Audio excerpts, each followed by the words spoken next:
ಬದಲಾಗುತ್ತಿರುವ ಇಂದಿನ ತಾಂತ್ರಿಕ ಯುಗದಲ್ಲಿ ಪತ್ರಕರ್ತರು ಕೆಲಸ ಕಳೆದುಕೊಳ್ಳುವ ಭೀತಿಯಲ್ಲಿದ್ದಾರೆ. ಆದುದರಿಂದ ಮುಂದೆ ಬರುವ ಸವಾಲುಗಳನ್ನು ಎದುರಿಸಲು ಪತ್ರಕರ್ತರು ಇಂದೇ ಸಿದ್ಧರಾಗಬೇಕಾದ ಅಗತ್ಯ ಇದೆ ಎಂದು ಕೀಲಿಮಣೆ ತಜ್ಞ ವಿಜ್ಞಾನಿ ನಾಡೋಜ ಕೆಪಿ ರಾವ್ ಹೇಳಿದ್ದಾರೆ. ಉಡುಪಿ ಜಿಲ್ಲಾ ಕಾರ್ಯನಿರತ ಪತ್ರಕರ್ತರ ಸಂಘದ ರಜತ ಮಹೋತ್ಸವ ಉದ್ಘಾಟನಾ ಸಮಾರಂಭದ ಆಮಂತ್ರಣ ಪತ್ರಿಕೆಯನ್ನ ಉಡುಪಿ ಪತ್ರಿಕಾ ಭವನದಲ್ಲಿ ಬಿಡುಗಡೆಗೊಳಿಸಿ ಅವರು ಮಾತನಾಡಿದರು. ಇಂದು ಚಾಟ್ ಜಿಪಿಟಿಯಂತಹ ತಂತ್ರಜ್ಞಾನದಲ್ಲಿ ನಾವಿದ್ದೇವೆ. 10 ಸೆಕೆಂಡ್ನಲ್ಲಿ 500 ಪದಗಳನ್ನು ಬರೆಯುವಂತಹ ಮಟ್ಟಕ್ಕೆ ತಂತ್ರಜ್ಞಾನ ಬೆಳೆದು ನಿಂತಿದೆ.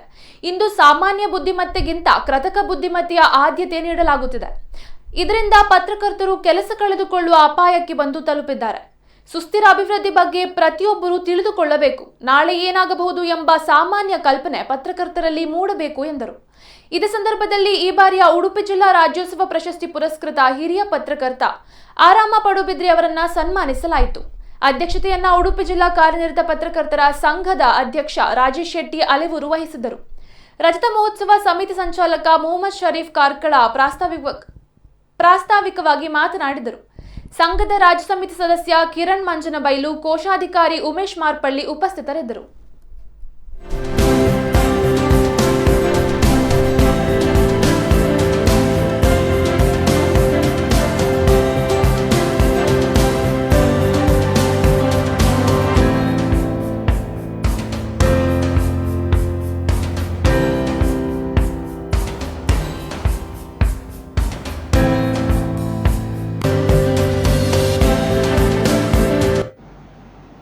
ಸುಮಾರು 1 ತಿಂಗಳ ಹಿಂದೆ ನಾವು 2 ತಿಂಗಳಿಂದ ಮಾನ್ಯ ಮುಖ್ಯಮಂತ್ರಿಯವರಿಂದ ನಾವು ನಮ್ಮ ರಜತ ಮಹೋತ್ಸವ ಲೋಗೋವನ್ನು ಬಿಡುಗಡೆ ಮಾಡಿಸಿದೆವು. 1 ತಿಂಗಳ ಹಿಂದೆ ನಾವು ಡಾಕ್ಟರ್ ವೀರೇಂದ್ರ ಹೆಗ್ಗಡೆ ಅವರ ಕೈಯಿಂದ ನಮ್ಮ ಅಪೀಲ್ ಮನವಿ ಪತ್ರವನ್ನು ಬಿಡುಗಡೆ ಮಾಡಿದೆವು.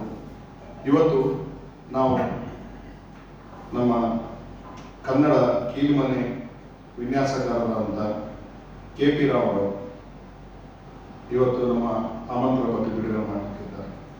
ನಾವು ಯೋಚನೆ ಮಾಡ್ತಾ ಇದ್ದೆವು, ಒಂದೊಂದು ಕಾರ್ಯಕ್ರಮಗಳು ನಾವು ಏನು ಮಾಡ್ತೇವ ಆ ಕಾರ್ಯಕ್ರಮಕ್ಕೆ ಒಂದು ವಿಶೇಷ ಗೌರವ ಮತ್ತು ವಿಶಿಷ್ಟತೆ ಬರಬೇಕಾದ್ರೆ ಆ ಬಿಡುಗಡೆ ಮಾಡುವವರು, ಅದನ್ನು ಮಾಡುವಂಥ ವ್ಯಕ್ತಿಗಳು ಅಂತ ವ್ಯಕ್ತಿಗಳಾಗಿರ್ಬೇಕು, ಯಾರು ಸಮಾಜದಲ್ಲಿ ಗುರುತಿಸಿಕೊಂಡಿರುವವರು ಆಗಿರ್ಬೇಕು, ಒಂದು ದಕ್ಷರಾಗಿರ್ಬೇಕು, ಶುದ್ಧಾಸ್ತರಾಗಿರ್ಬೇಕು, ಯಾವುದೇ ಒಂದು ಸಾಧನೆಗಳನ್ನು ಮಾಡಿದ ಆ ಸಾಧನೆಗಾಗಿ ಅವರನ್ನು ಗುರುತಿಸುವಂತವರಾಗಿರ್ಬೇಕು.